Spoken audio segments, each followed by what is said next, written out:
শুধুমাত্র 4টা ডিম দিয়ে আজকে আমি খুবই মজাদার সুপার সফট স্পঞ্জি এই কেকটা আপনাদের সাথে শেয়ার করব। এটা চাইলে বিকেলে চায়ের আড্ডায় অথবা বাচ্চাদের টিফিনে অনায়াসেই দিতে পারবেন। আর এটার টেস্টের কথা যদি আমি বলি, this is the best moist cake recipe. অবশ্যই বাসায় একবার ট্রাই করতে হবে। আর আপনার ঘরে থাকা উপকরণ দিয়ে আপনি এটা বানিয়ে নিতে পারবেন। এরকম কোনো ইনগ্রিডিয়েন্টস এটার মধ্যে অ্যাড করা হয় নাই যেটা আপনার ঘরে উপস্থিত নেই। যে কেউ চাইলে প্রথম দেখাতেই কিন্তু এই কেকটা ইজিলি বানিয়ে নিতে পারবে। এই যে দেখুন কতটা পারফেক্টলি হয়েছে। তাহলে চলুন রেসিপি দেখে নেই। প্রথমেই কিন্তু একটা ছাঁকনির মধ্যে শুকনো উপকরণগুলো চেলে নিতে হবে। এতে করে কেকটা কিন্তু অনেক সফট, ময়েস্ট আর বাউন্সি হয়। প্রথমেই এখানে আমি 1.5 কাপ পরিমাণ ময়দা দিয়ে দিচ্ছি। এখানে চাইলে আটাও ইউজ করা যাবে। দুধ দিয়ে দিচ্ছি 1/4 কাপ। আপনারা চাইলে কম বেশি করে নিতে পারবেন। বেকিং পাউডার দিয়ে দিচ্ছি 1 চা চামচ। বেকিং সোডা দিয়ে দিচ্ছি 1/4 টিস্পুন। লবণ দিয়ে দিচ্ছি 1/4 টিস্পুন। আপনারা আপনাদের টেস্ট অনুযায়ী অ্যাড করে দিতে পারবেন। এখন এগুলোকে একটু চেলে নিতে হবে। এই পর্যায়ে চেলে নিলে কিন্তু আমরা যখন ময়দাটাকে ব্যাটারের সাথে মিক্স করব তখন ইজিলি মিশে যাবে, দলা পেকে থাকবে না। আচ্ছা, এটা এখন ভালো করে নেড়ে চেড়ে অফ ক্যামেরায় আরও 2 বার এটাকে চেলে নিতে হবে।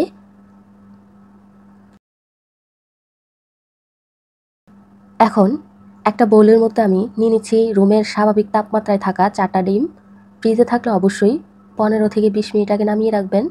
এখন আমি কুসুমটাকে আলাদা করে নিচ্ছি। কুসুম যদি একসাথে দিয়ে ডিমটাকে বিট করেন তাহলে কিন্তু এটা শক্ত ফোম কখনোই হবে না। আমি এই কেকটার জন্য শক্ত ফোম চাচ্ছিলাম, তাই কুসুমগুলো আলাদা করে নিয়েছি।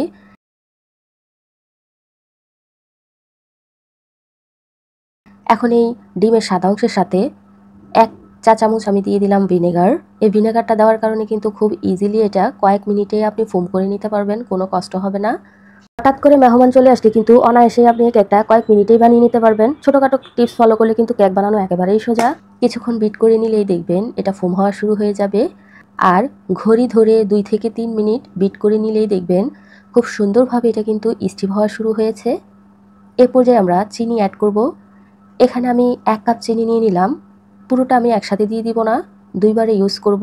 প্রথমে অর্ধেকটা দিয়ে দিলাম।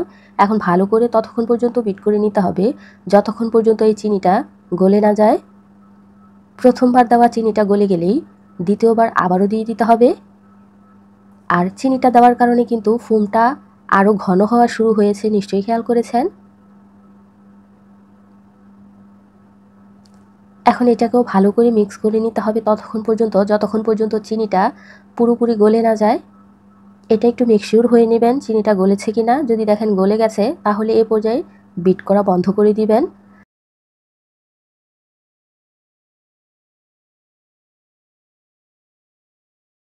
আমরা যা আগে থেকে সরিয়ে রেখেছিলাম কুসুমগুলা সেগুলো দিয়ে দিতে হবে। এখানে আমি তেল দিয়ে দিচ্ছি। প্রথমেই দিলাম 1/4 কাপ, তারপর দিয়ে দিলাম 1 টেবিল চামচ। এখন দিয়ে দিলাম বাটার স্কচ ফ্লেভার। আপনারা চাইলে ভ্যানিলা ফ্লেভারও ইউজ করতে পারেন, তবে আমার হাতের কাছে অ্যাভেলেবেল ছিল না, তাই আমি বাটার স্কচ দিয়ে দিলাম। এখন ভালো করে এটাকে 2 মিনিট বিট করে নিতে হবে। এই পর্যায়ে যত কম বিট করবেন ততই কিন্তু কেকটা স্পঞ্জি হবে।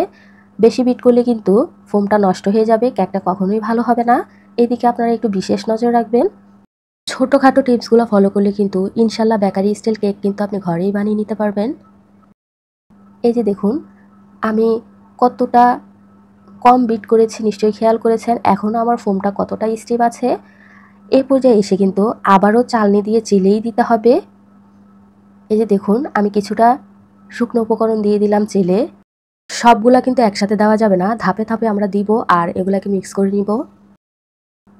খুবই আস্তে আস্তে স্লোলি মিশাতে হবে। এ পর্যায়ে তাড়াহুড়া করলে কিন্তু ফোমটা নষ্ট হয়ে যাবে, কেক ভালো হবে না। কেকটা পরবর্তীতে আমরা যখন বেক করব তখন কিন্তু বেক করার পর চুপসে যাবে। এই কথাগুলো একটু বিশেষ খেয়াল রাখবেন। আবারও আমি দিয়ে দিলাম। এই পর্যায়ে আমি আবারও মিশিয়ে নিব। যখনই মেশাতে মেশাতে দেখবেন একটু ড্রাই মনে হচ্ছে, বেশি ড্রাই মনে হলে কিন্তু এখানে পানি অ্যাড করতে হবে, না হয় কিন্তু ফোমটা নষ্ট হয়ে যাবে। এই ব্যাটারটাকে কিন্তু ড্রাই করা যাবে না। এই যে দেখুন আমি এখনও কিন্তু মিশাচ্ছি। এ পর্যায়ে এসে কিন্তু আমার কাছে একটু ড্রাই মনে হচ্ছে, কারণ আমার শুকনো উপকরণ আরও রয়ে গেছে, আমি আবারও মিক্স করব। তাই এই পর্যায়ে আমি কিছুটা পানি অ্যাড করে দিলাম। ভালো করে পানিটাকে মিশিয়ে নিতে হবে। আপনারা চাইলে কিন্তু এখানে লিকুইড দুধও ইউজ করতে পারবেন, তবে যেহেতু আমি গুঁড়া দুধ একটু বেশি করে দিয়েছি তাই আমি এখানে পানি ইউজ করেছি।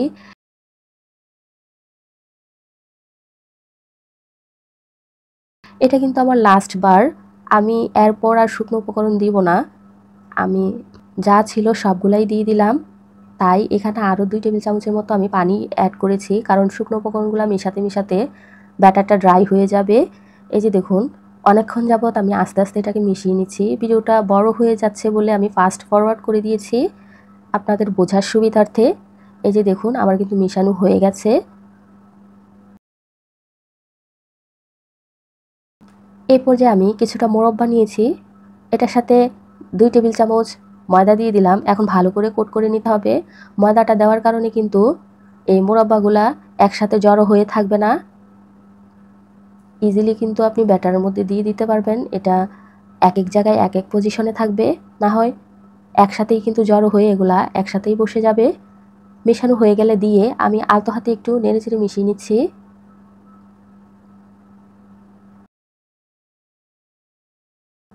আচ্ছা, আমার কিন্তু মেশানো হয়ে গেছে। আমি একটা স্প্যাচুলার দিয়ে আপনাদেরকে ব্যাটার ঘনত্বটা দেখিয়ে দিচ্ছি। এই যে দেখুন, ঠিক এরকম হতে হবে আপনাদের ব্যাটারটা।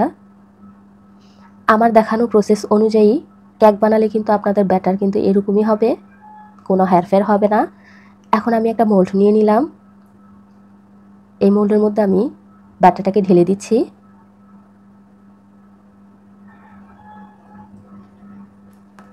আচ্ছা, পুরোটা ব্যাটার দেওয়ার পর কিন্তু একটা সাসলিকের কাঠি দিয়ে নেড়েচেড়ে দিতে হবে।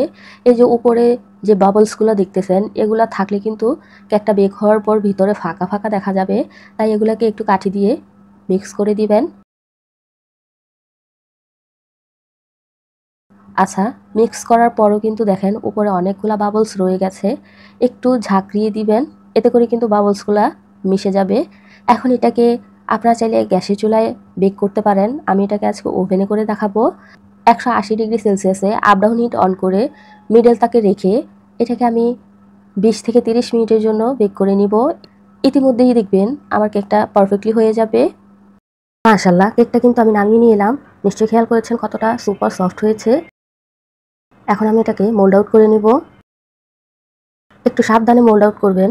এটা এতটাই সফট হয়েছে, আমি উল্টে হাতের উপর নেওয়ার সাথে সাথেই কিন্তু উপরটা আমার হাতের মধ্যে লেগে গেছে। এই যে দেখুন। আচ্ছা, এখন এটাকে আমি ছোট ছোট করে কেটে নিব। আপনারা আপনাদের পছন্দ অনুযায়ী কেটে নিতে পারবেন। আমি প্রথমে লম্বালম্বিভাবে কেটে নিচ্ছি, তারপর সাইড থেকে কেটে নিব। এভাবে একবার বাসায় কেক বানিয়ে দেখবেন, বেকারির কেককেও কিন্তু হার মানিয়ে দিবে আপনার হাতের এই কেক, কথা দিলাম। একবার একটু কষ্ট করে কেক বানালে কিন্তু অনায়াসে 2 থেকে 3 দিন আপনি এটাকে সার্ভ করতে পারবেন। আর এটা নর্মালি এভাবেই কিন্তু 2 থেকে 3 দিন কিচ্ছু হবে না, এভাবেই আপনারা রেখে এটা খেতে পারবেন ইনশাল্লাহ। কাটার স্টাইল দেখে নিশ্চয়ই বুঝে গেছেন এটা কতটা সফট। আপনারা যদি চুলায় বেক করেন তাহলে একটা হাঁড়ি 10 মিনিটের জন্য প্রিহিট করে নেবেন মিডিয়াম আঁচে। তারপর কেকের মোল্ডটা বসিয়ে মিডিয়াম টু লো হিটে উপরে একটা সিলভারের ঢাকনা দিয়ে এটাকে 20 থেকে 30 মিনিটের জন্য বেক করে নিলেই কিন্তু হয়ে যাবে। আর এটার নিচ থেকে দেখুন কতটা সফট হয়েছে, একদমই কিন্তু পোড়া লেগে যায় নাই। এভাবে চাইলে কিন্তু ওভেনে অথবা চুলায় আপনারা ইজিলি এই কেকটা বানিয়ে নিতে পারবেন। আর এটা কতটা সফট আর ইয়ামি হয়েছে আশা করি আমার আর মুখে বলে আপনাদেরকে বোঝাতে হবে না, দেখেই নিশ্চয়ই বুঝে গেছেন। আমার রেসিপিগুলো যদি আপনাদের ভালো লেগে থাকে অবশ্যই লাইক কমেন্ট শেয়ার করে দিবেন। চ্যানেলে নতুন হয়ে থাকলে অবশ্যই চ্যানেলটা সাবস্ক্রাইব করে আমার পাশেই থাকবেন এরকম সব মজার মজার রেসিপি পেতে। সকাল বিকাল চায়ের সাথে অথবা বাচ্চাদের টিফিনে এটা কিন্তু বেস্ট একটা অপশন। এভাবে দিলে কিন্তু আপনারা কষ্ট করে অন্যান্য টিফিন বানাতে হবে না, অথবা চায়ের সাথে খাওয়ার জন্য অন্য কোনো স্ন্যাক্স তৈরি করতে হবে না। এটা দিয়ে কিন্তু আপনি কাজ চালিয়ে নিতে পারবেন ইনশাল্লাহ। এই রেসিপি রিলেটেড কোনো কিছু জানার থাকলে অথবা অন্য কোনো প্রশ্ন থাকলে আমার কাছে কমেন্ট সেকশনে কিন্তু ছোট্ট করে একটা কমেন্ট করতে ভুলবেন না। আচ্ছা, ভিতরটা একটু ভেঙে দেখাচ্ছি। কথা বলতে বলতে বিদায়ের সময় চলে আসছে। আজ এ পর্যন্তই। সবাই ভালো থাকবেন, আমার জন্য দোয়া করবেন। আবারও চলে আসবো নতুন কোনো দিন নতুন কোনো এক রেসিপি নিয়ে আপনাদের মাঝে আবারও হাজির হয়ে যাব। ততক্ষণ পর্যন্ত সবাই ভালো থাকবেন, আমার জন্য দোয়া করবেন আর আমার চ্যানেলের সাথেই থাকবেন। আল্লাহ হাফেজ।